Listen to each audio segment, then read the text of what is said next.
everyone. So today we are going to be talking about The Scarlet Pimpernel by Baroness Orczy. It's spelled like Orczy, so I'm going to go with that, Orczy.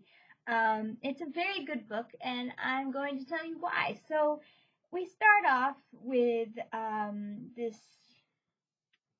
sort of legend, I guess we would call it. It's like you are first introduced to the idea of the Scarlet Pimpernel. The book takes place in the French Revolution. During the French Revolution, it actually takes place in England.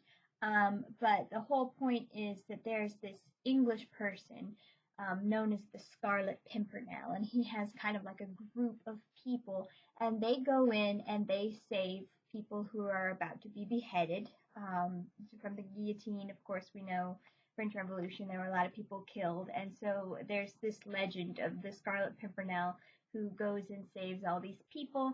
And so the book kind of starts off showing you a kind of one of those missions, and then you find out, oh, this is the Scarlet Pimpernel.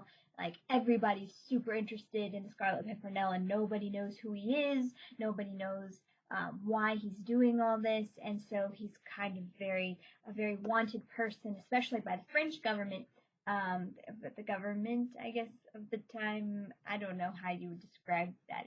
French Revolution's weird. Regardless, the French people really want to get him, and so then all of a sudden it kind of jump cuts to we're introduced to the main character of the book, who is named Miss Blakeney, Lady Blakeney. And Lady Blakeney is French. She's just moved a few months ago. She got married to this guy named Percy, and so she moved to England because he is like, Percy's the richest dude in England, and he's like the cream of society. But he's a very silly, kind of foppish character. He's he doesn't present himself in a way that makes you think that he's very smart. He's very vain, and he acts just very silly. And Lady Blakeney is actually extremely intelligent and known as one of the most, what was the word that they used? She's one of she's known to be very witty, very on point, just a very intelligent woman. And so it's a weird pairing of these two, and we find out kind of that Lady Blakeney thought she was getting, for some reason, somehow Percy presented himself as being a lot smarter than he apparently is, and so she's very disappointed in the marriage. There's been a huge rift between the two of them, but anyway, so we know all that's going on, but the whole point is that she's French, of course, and so she knows this other French guy, and he blackmails her into finding out who the Scarlet Pimpernel is. He's like, I know that he runs in your circle, and I know, I found some information about that, and he's going to be at this place, and you have to help me find out who he is, or I'm going to kill your brother.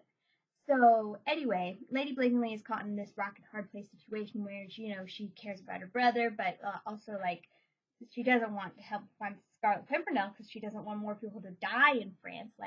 It's a really weird situation, and it kind of continues on from there. There is a huge revelation in this book that it's always a tightly guarded secret who the Scarlet Pimpernel is, and you find out about halfway through the book, and that kind of springboards the rest of the plot. Very, very good book. I remember, I wish I could go back and read it again and not know the plot, because once you know the plot, you always remember who the Scarlet Pimpernel is, and you're just shocked by it. And I wish that I could go back and experience that shock again, just because it's so good, and it's there's clues leading up to it, but you don't really catch on to them. You don't know what's going on. And so I'm not going to at all spoil that whole thing.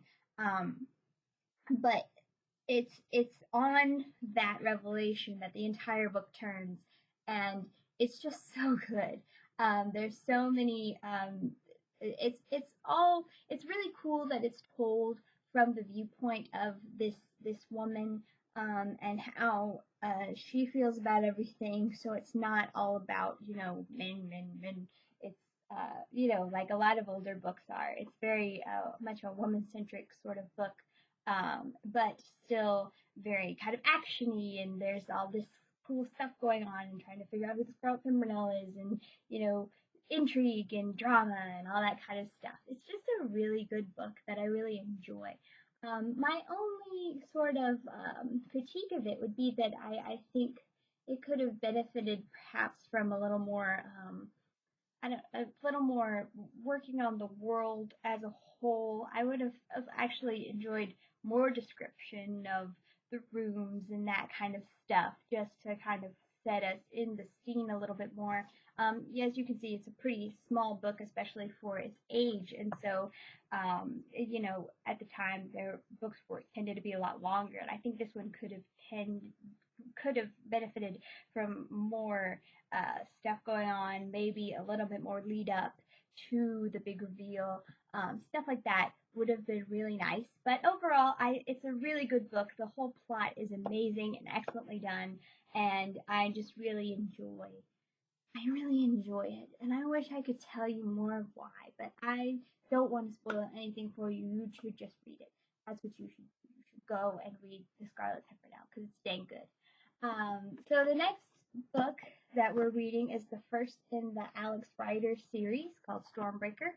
I'm getting close to finishing that one, so I will be back pretty soon. See you guys later. Bye!